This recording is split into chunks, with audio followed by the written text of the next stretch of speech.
Good morning, it's Saturday the 20th of January 2024 and you're watching the Geordie Groundhopper, and welcome back to another video on the channel. Today I'm travelling up to Paisley in Scotland to watch St Mirren take on Queen of the South in the fourth round of the Scottish Cup. I'm really looking forward to this one. There is a potential upset on the cards. It's going to be a long travel to get up there, but I'm really excited to see how the match pans out, and I love cup football. Looking at both teams, so currently St Mirren play in the Scottish Premiership. They are 5th in the division, currently on 29 points. They had a really good start to the season.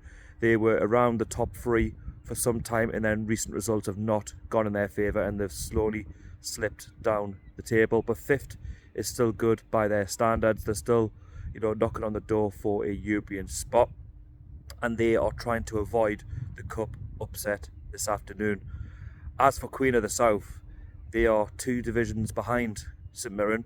They're in the 3rd tier of Scottish football, which is Cinch League 1, and they currently find themselves in 7th place on 24 points, and they will be looking to try and go to St Mirren and cause the biggest upset of the Scottish 4th round. But we'll wait and see. Anything can happen on the afternoon, and we'll just wait and see how that they go about it. But I have to say, let's hope that the best team gets through.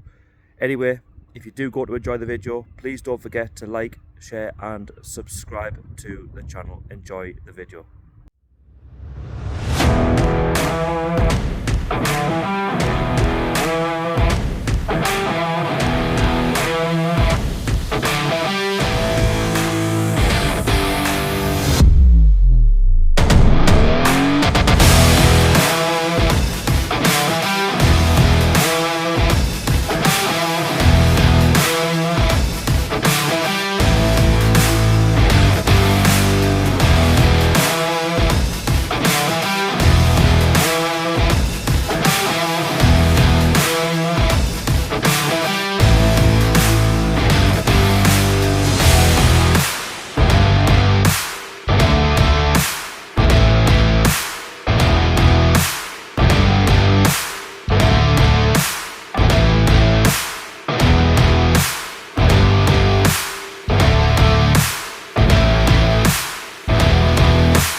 Okay, so a Northern, an Avanti West Coast and a ScotRail later, I am now at Paisley St James, which is the station close by to St Mirren FC. It's only about a minute away from this station. I've got about 3 hours to kick off, so I've got a bit of time to have a look around the ground, to have a look inside the club shop and potentially get a club pin badge. Just talking a bit about St Mirren in today's game, I really believe that this is a game that they have to win. It's a game that, they don't want to be, the one who trips on the banana skin, if you like. They want to, go out there and, get through into the 5th round. They're up against the 3rd tier side. The whole world will be watching and hoping that they do slip up. But as said, as a neutral, visiting St Mirren, I'm hoping that they do, manage to pull off the victory and get back to winning ways. Anyway, let's get along to the ground and see what it's all about. Enjoy.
Okay, so I've just done a 360 around St Mirren Park, and my first impressions are very good. The stadium is fantastic. It's very 21st century. They did move from, I believe, Love Street. I was talking to some guy who was telling me that the current stadium is not the same compared to Love Street. I totally understand that. You know, when you leave your old ground that's been there for years, it's sometimes hard to have the same atmosphere, if you like. The same could be said about the likes of West Ham. You know, when they left the bowling ground, it obviously wasn't the same when they were currently at the Olympic Stadium. Now, I have to say, like, looking around it, there's nothing there that I would say that is out of place. I look around and I think, you know, it's very set, you know, for the present and for the future. And I have to say that the people around here are very, you know, good people. They're very supportive. I was inside the club shop as well. I managed to get some, you know, footage, and the guy who was on the till was very, very, you know, accommodating. And I have to say, I can't thank him enough for that. I did manage to pick up a pin badge, and I will also be in the West Stand for today's game against Queen of the South, and I have been told the Ultras also sit in the same stand, so I'll be pretty much looking forward to that. The next time you will see some footage will be inside St Mirren Park at 2 o'clock.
3,425. Big thank you to the 485 travelling fans listening today.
Satfield team and Kieran Paisley through to the last 16 of the Cup. All the best to Queen of the South for the remainder of the season. Okay, it's finished at St Mirren Park. St Mirren 1, Queen of the South 0 in the 4th round of the Scottish Cup. St Mirren, as a result, progress to the 5th round of the Scottish Cup. And overall, in the 90 plus minutes, St Mirren deserved to go through, as you would expect them to, given they are a Scottish Premiership club and Queen of the South are from the 3rd tier. But I have to say, to Queen of the South, they were a credit. They played ever so well and they gave it a good go, and that's all you can expect from a side that is lower down the pyramid. I thought St Mirren today, and I think their fans will agree, at times they were frustrating, that they just didn't put their many chances away. Queen of the South were always going to come up and have a go but defend at the very same time, because they don't want to, lose by a cricket score, and they want to try their best to potentially take it to extra time and a penalty shootout where it could become a lottery. I thought the first half St Mirren were quite sluggish at times. I think the St Mirren fans will agree with that. Like, they just didn't really do a great deal around the final third, and when they were just giving the ball away too cheaply, and they were allowing Queen of the South to clear at every opportunity. Queen of the South had the odd chance, but it was few and far between. It would be a case of St Mirren dominating the possession, and this weren't making it count. They did have a ball in the back of the net that was St Mirren, but that was judged to be offside. And then going into half time, it was 0-0. I think Queen of the South would have been happy with that. The fans were certainly getting behind them. I think St Mirren, their fans were very frustrated for a lot of the game, as you would expect, because given a side who's 5th in the Scottish Premiership, should be finishing off the chances. It should have been at least 2 or 3-0 up. Going into the second half, you're expecting a little bit more, from St Mirren with the quality that they have, and they did finally break the deadlock. They did have plenty of chances, just couldn't find the back of the net, but they got one big chance from a set piece, and it was a goal from Gogic. A great header into the back of the net. The Queen of the South goalkeeper had absolutely no chance. For all their good defending, that was just a sucker punch for them, and they go 1-0 down. St Mirren have so many more chances. They also had another ball which was in the back of the net, which was judged to be offside, and it was a little bit nervy towards the end, because the longer it's 1-0, Queen of the South have always got that chance, but they didn't really do a great deal in the second half. I think they were trying to hit them on the counter-attack, St Mirren, but it just wasn't working out for Queen of the South. St Mirren, as said, they should really have won this game by 4, 5, 6. It just wasn't to be for that. But in terms of the game, though, they found a way, as you would expect a Scottish Premiership side to do, and they go through to the 5th round of the Scottish Cup. In terms of my experience of St Mirren today, it's been fantastic. I've really enjoyed it. It's a really good club with very loyal fans, and they're always getting behind the side. And for the frustration of the game, they found a way to win, and that's what you've got to do in a cup competition. 1-0, it's the confidence for the lads to go on to the next round and to, potentially never get to the final. If Inverness can do it, why can't St Mirren? That's the way I see it. But then in terms of their league form, this 1-0 win can give them the confidence boost to go on and try and climb back up the table and go for one of the European spots. As for Queen of the South, I thought their fans were an absolute credit to the 3rd tier side. They were always getting behind the side, singing, dancing, all the stuff that you'd expect from in a way opposition, and they were no disgrace today. I thought they came to St Mirren and they tried to get behind the lads. The lads gave what they could, and in the end, I think the quality of St Mirren just told in the end. But good luck to Queen of the South as well. But in terms of St Mirren as a football club, as said, I thought the whole ground was a good experience. I thought it was it's well kept, modern, and I have to say I'll definitely be back here in the future. But anyway, if you did go to enjoy the video, please don't forget to subscribe, hit the like button, turn on your notification bell, and also put your comments down below your favourite part of the video. I am expecting you to say the goal if you're a St Mirren fan, and the 1-0 win going through to the next round. I am back for another video next week, back up in Scotland. I'm not going to say where. I'll wait for you guys to find out next week. You will definitely find out at some point when the video goes live next weekend. But anyway, thank you so much for watching. I'm going to catch the train home now because I've got a good 4-hour journey back to Newcastle. But in the meantime, take care and bye-bye.